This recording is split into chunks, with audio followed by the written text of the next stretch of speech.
Alrighty, then I got knocked off air, but I am not going to stop. I've never had such opposition for a broadcast. That tells me this is a really important one. So we're going to continue on with what we were talking about. I'm not going to be sidetracked, and we got all the silliness out of the way anyway. So here we are.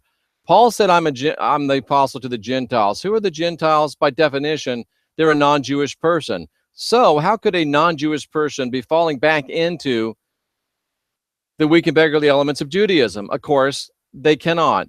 And even the most rudimentary study of history shows that the Galatians were Gauls and Celts. They were Celtic. They were not Jews. They had never been Jews. They were former pagans. And the important thing is, Paul knew this.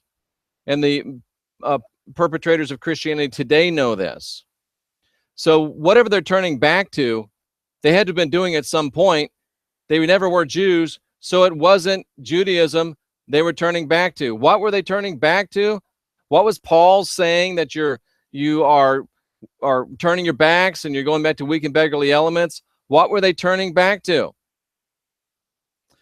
Well, whatever it was, Paul used these people and the Jews to set up the original us versus them paradigm. The original paradigm where it's okay to ostracize people and kill people because they're not like you. What the Galatians, former pagans, Celtics, were really turning back to was the days, months, times, and years that the Christ and the Elohim had set up back in Genesis 1:14. Paul knew that's what he was talking about. Paul was scorning these people for going back to beliefs and doctrines and practices that were set up from the Elohim before the creation of men. Paul shows that he and his religion are the enemies of the original faith of the Elohim which also include the Christ. The Galatians weren't Jews. They'd never been Jews. They weren't going back to Jewish legalism. They were turning back to what they used to do, their old ways of faith, their old gods. And Paul cursed these people for going back and doing what the original Elohim had taught them, flying in the face of the words of the psalmist that said, the heavens declare the glory of God. Firmament shows his handiwork. This clearly shows us that Paul was trying to do what? Divorce the Galatians and us from our identification with the heavenlies. And not only that, with nature. They still want to divorce us from nature and from nature's true God. Manly Hall said in the Secret Teachings that realizing that visible bodies are only symbols of invisible forces, which is true, we're all energy, the ancients worshiped the divine power through the lower kingdoms of nature. God is most perfectly understood by his handiwork, both animate and inanimate nature. The Elohim set us up as guardians of nature, stewards of nature. Christianity wants to set you up as dominators of nature. They're trying to divorce us from anything and everything that might actually awaken the spark of divinity within us or remind us of its presence. Paul's anti-nature, anti-Elohim teaching was the first blow of the new Rome against religious liberty. Paul set the standard. Paul was the first Constantine. Paul was the first head of the Roman Church. The gods made us in their image. The gods created us male and female, gods and goddesses. They want us to remember that we're very good. They want us to remember that nature and the heavens show the glory and majesty of the Elohim. But who doesn't want us to know? The Lord, Yahweh, Yaldabaoth, rat bastard. And Paul wasn't the first person to attack nature. Paul was monkey see, monkey do what the Lord did. After the Lord destroyed the earth the first time, the Elohim reclaimed it. Look what he tried to do the second time.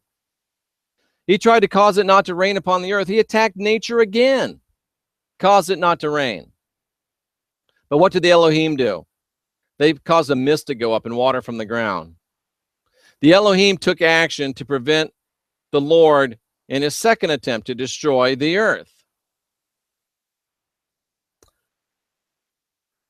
So you can see what's going on. The rat bastard and the forces of the rat bastard do not want you to understand your connection with nature. They do not want you to understand your connection with your national, natural, original gods. And he's doing everything he can, and his followers are doing everything they can to prevent it and divorce you from it. And they're even using the Jesuit Hall of Fame to confuse you on it. That's why Jesuit doctrine is Jesuit doctrine. It confuses you and takes you away from the original. We saw that, and I'll link that there is a time when people start talking about eschatology that they are being drawn away from the true teachings. And we're trying to put the true teachings back out there and get you junkies off the stuff. It's very, very simple, and it's very, very easy as we look at it and understand it from the scripture themselves. And it's interesting that the Lord was able to exercise authority over the air and over rain. That's because I believe, as I've proven all over this channel, and you can look down in the sections beneath the current videos where it says, is the Lord who we really think he is, where I prove that the Lord is the prince of the powers of the air, that the Lord is the God of this world. Even the word God has replaced the word Elohim. The Lord is trying to destroy everything about us, everything that we need to know about ourselves, everything we need to learn about ourselves, everything we need to understand about ourselves. Here's an important thing to realize. Many of you that watch this are Northern European origin. Many of you that watch this are Southern European origin. I have a growing number of people in Denmark that I'm just thrilled to have watching and contributing and paying attention to. You have a great spiritual heritage in the Northern Europe lands. Viking heritage, Asatru, Nordic, whatever you want to call it. Learn about that. Understand it. In learning about that, you learn about you. And in learning about you, you help to love you. And that's the first thing that Christ said you have to do, is love you so you can love other people. So the discovery of your gods and your original faiths is very, very instructive and helpful. Those of you from Southern Europe do the same thing. Those of you from the Far East do the same thing. Those of you from the islands do the same thing. Those of you from North America do the same thing. Those of you from Australia do the same thing. Find out where you're from. I'm Irish. So I've done a lot of study, and I'm going to do some more study and bring some of it to you, because I think we might have had some good stuff to share with you guys. I've studied the Tuatha De Danann. I know I'm not saying it very well, but the people of Danu, the goddess, that's who I come from.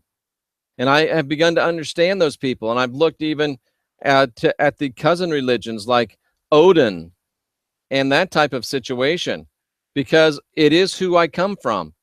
And you will feel and notice an affinity. And my question is, are these all the Elohim that we just given by different names because they represented it to us in unique situations? Or are there a bunch of Elohim and they're all different gods? I don't really know. But it doesn't really matter for the purposes of our discussion. But get in touch with your original faith. Get in touch with the gods of your ancestors.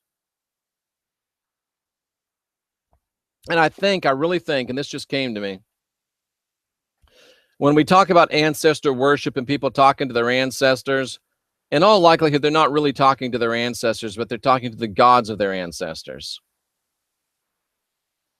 And even though I'm not a big guy on spirit guides and ascended masters and all that, it does help you get in touch with who you are.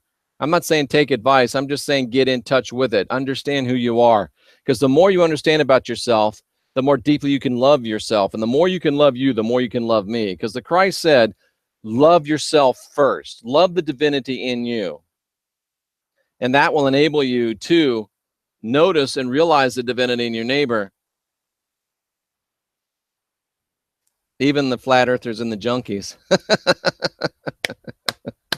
Couldn't help it. And help you love them as well. Love yourself and love your neighbor as yourself. It is just that simple.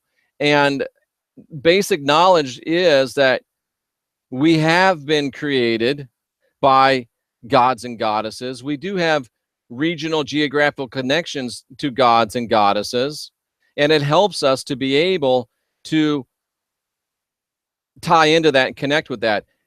If it wasn't helpful to us on our own personal spirituality, then why in the world would Paul and the rat bastard and Roman Christianity have gone to such great lengths to destroy it all and keep it all from us? They don't want us knowing this. They don't want us empowered. They don't want us emboldened. They don't want us to be spiritual badasses. They don't want us to know who we are. They don't want us to know what we are. And they don't want us to know where we're going. And it's my job to show you who you are. It's my job to help you learn who you are. It's my job to help you discover who you were. It's my job to help you discover where you're going. And that's what the Christian Whistleblower does. And that is basics number 7, part 2, because after 4 tries, I think we finally got this out. And I have to believe it's going to be tremendously revelatory to a number of people. So with that, let's go to the chat room and see how out of control that thing got this time. Ay, ay, ay. I'm gonna have to find some, what do we call them? Moderators. Hello, Chris. Hello, Bill. Yes, it's a big storm here in Florida. Tamu, nice to see you. See, I wasn't gonna give up on this. All right, the live feed is up. They lied about the Druids and they lied about human sacrifice. Yeah, I don't believe the Druids were doing human sacrifice. That's what my research indicates, because there's also within Ireland a lot of Druidic stuff as well. We need to connect to nature. I mean, think about this, Nick, and everybody else. How often do you ever walk on bare earth with bare feet?